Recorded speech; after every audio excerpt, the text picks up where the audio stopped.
नमस्कार। श्रीमद्वाल्मीकि रामायणे अयोध्याकाण्डे एकोनविंशत्यधिकशततमः सर्ग।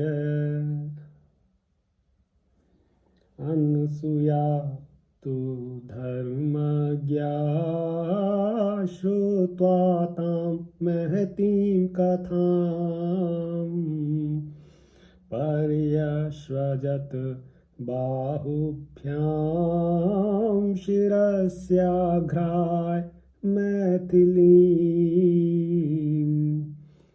धर्म को जानने वाली अनसुईया ने उस लंबी कथा को सुनकर मिथिलेश कुमारी सीता को अपनी दोनों भुजाओं से अंक में भर लिया और उनका मस्तक चूम कर कहा, व्यक्ताक्षर पदं चित्रं भाषितं मधुरं त्वया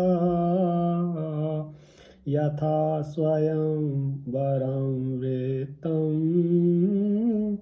तत्सर्वं च श्रुतं मया। बेटी, तुमने सुस्पष्ट अक्षर वाले शब्दों में यह विचित्र एवं मधुर प्रसंग सुनाया। तुम्हारा स्वयंवर जिस प्रकार हुआ था वह सब मैंने सुन लिया। रमेयं कथयाते तु दृढ़ं मधुर भाषिणी रविरस्तं गतसीमान् उपोया रजनीं शुभां दिवसं कीर्णानामाहारार्थं पतत्निनां सन्ध्याकाले निलीनानां निद्रार्थं श्रूयते ध्वनिः। मधुर भाषिणी सीते, तुम्हारी इस कथा में मेरा मन बहुत लग रहा है। तथापि तेजस्वी सूर्यदेव रजनी की शुभ वेला को निकट पहुंचाकर अस्त हो गए। जो दिन में चारा चुगने के लिए चारों ओर छिटके हुए थे, वे पक्षी अब संध्या काल में नींद लेने के लिए अपने घोंसलों में आकर छिप गए हैं। उनकी यह ध्वनि सुनाई दे रही है। एते चाप्याभिषेकाद्रा मुनयः कलशोद्यतः सहिता उपवर्तन्ते सलिलाप्लुतवल्कलाः। ये जल से भीगे हुए वल्कल धारण करने वाले मुनि, जिनके शरीर स्नान के कारण आर्द्र दिखाई देते हैं, जल से भरे कलश उठाए एक साथ आश्रम की ओर लौट रहे हैं। अग्निहोत्रे च ऋषिणाहुते च विधिपूर्वकं कपोतांगारुणो धूमो दृश्यते पवनोद्यतः। महर्षि अत्रि ने विधिपूर्वक अग्निहोत्र संबंधी होम कर्म संपन्न कर लिया है। अतः वायु के वेग से ऊपर को उठा हुआ यह कबूतर के कंठ की भांति श्याम वर्ण का धूम दिखाई दे रहा है। अल्पवर्णा इतर्वो घनीभूतः समन्ततः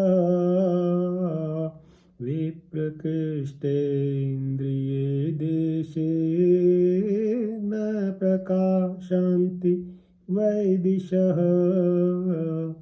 अपनी इंद्रियों से दूर देश में चारों ओर जो वृक्ष दिखाई देते हैं, वे थोड़े पत्ते वाले होने पर भी अंधकार से व्याप्त हो घनीभूत हो गए हैं, अतएव दिशाओं का भान नहीं हो रहा है। रजनी चल सत्वानि प्रचरन्ति समन्ततः तपोवन मृगायो ते वेदितीर्थेषु शेरते। रात को विचरने वाले प्राणी सब ओर विचरण कर रहे हैं तथा ये तपोवन के मृग पुण्य क्षेत्र स्वरूप आश्रम के वेदी आदि विचित्र विभिन्न प्रदेशों में सो रहे हैं। संप्रवेता निशासीते नक्षत्र समलंकृता ज्योत्सना प्रावरणश्चन्द्रो दृश्यते अभ्युदितोऽम्बरे।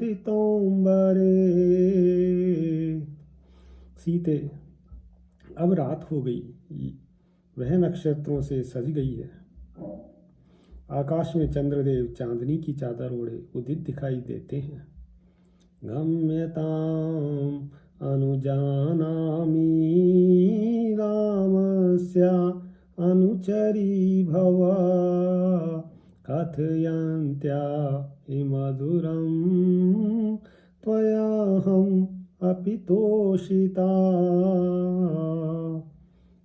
अतः अब जाओ, मैं तुम्हें जाने की आज्ञा देती हूँ। जाकर श्री रामचंद्र जी की सेवा में लगो। तुमने अपनी मीठी मीठी बातों से मुझे बहुत ही संतुष्ट किया है। अलंकुरु च तावत् त्वं प्रत्यक्षं मम मैथिली प्रीतिं जनय मे वत्से दिव्यालंकार शोभिनी। बेटी मिथिलेश कुमारी, पहले मेरी आंखों के सामने अपने आप को अलंकृत करो। इन दिव्य वस्त्रों और आभूषणों को धारण करके इनसे सुशोभित हो मुझे प्रसन्न करो। सा तदा समलंकृत्य सीतासुर सुतोपमा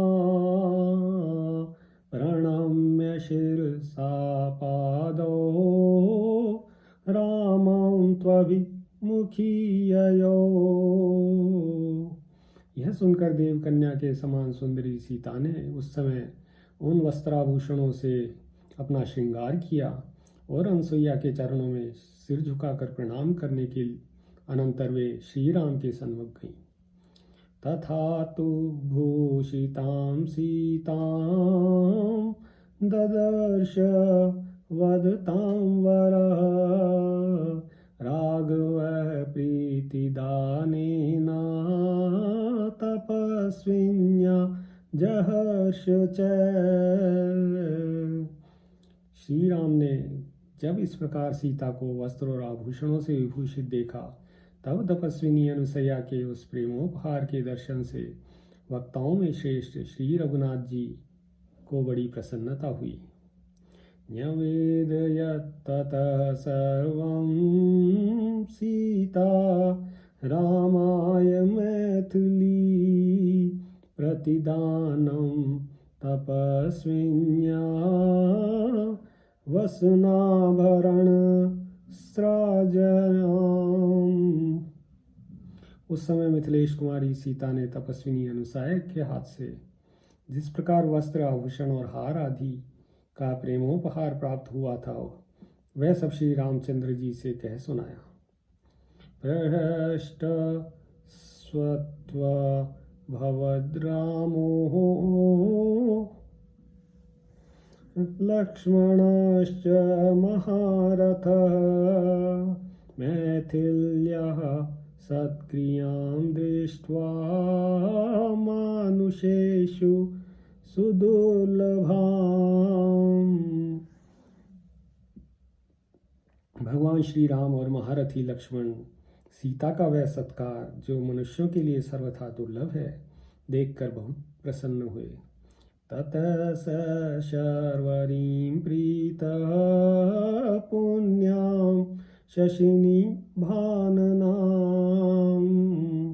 अर्चितस्तापसे सर्वे रुवास रघुनंदनः।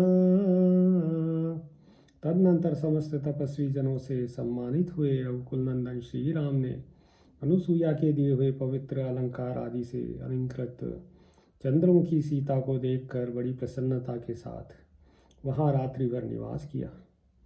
तस्यां रात्र्यां व्यतीतायाम् अभिषेच्य हुताग्निकान्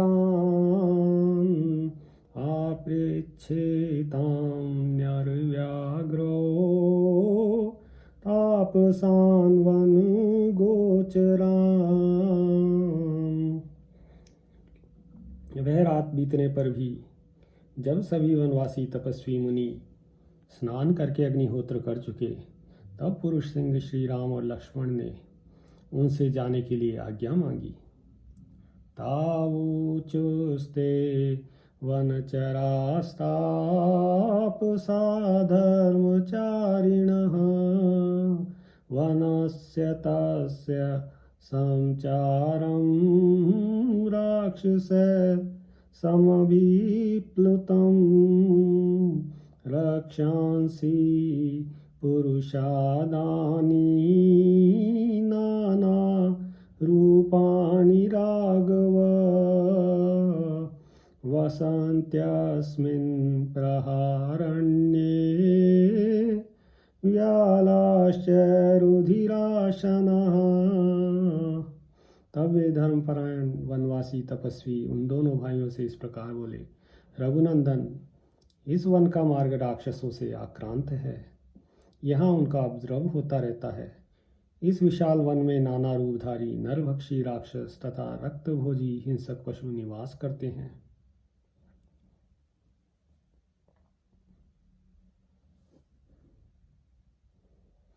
उच्छिष्टं वा प्रमत्तं वा तापसं ब्रह्मचारिणम् अदन्त्यस्मिन्नारण्ये तान्निवारय राघव। राघवेंद्र, जो तपस्वी और ब्रह्मचारी यहाँ अपवित्र अथवा असावधान अवस्था में मिल जाता है, उसे वे राक्षस और हिंसक जंतु इस महान वन में खा जाते हैं। अतः आप उन्हें रोकिए, यहाँ से मार भगाइए। एष पंथा महर्षीणां फलान्याहर्तां वने अनेन तु वनं दुर्गं गन्तुं राघव ते क्षमम्। रघुकुलभूषण, यही वह मार्ग है जिससे महर्षि लोग वन के भीतर फल मूल लेने के लिए जाते हैं। आपको भी इसी मार्ग से इस दुर्गम वन में प्रवेश करना चाहिए। इतिरिता प्राञ्जलिभिस्तपस्विभिर्द्विजे कृतस्वस्त्ययन परन्तप वनं सभार्य प्रविवेश राघव सलक्ष्मण सूर्य इवाभ्रमण्डलम्। तपस्वी ब्राह्मणों ने हाथ जोड़कर जब ऐसी बात कही और उनकी मंगल यात्रा के लिए स्वास्तिक वाचन किया, तब शत्रुओं को संताप देने वाले भगवान श्री राम ने अपनी पत्नी सीता और भाई लक्ष्मण के साथ उस वन में प्रवेश किया, मानो सूर्य देव मेघों की घटा के भीतर घुस गए हों। इत्यार्षे श्रीमद् रामायणे वाल्मीकिये आदिकाव्ये अयोध्याकाण्डे एकोनविंशत्यधिकशततमः सर्गः। अयोध्याकाण्डं सम्पूर्णं। सियावर रामचन्द्र पद जय शरणम्।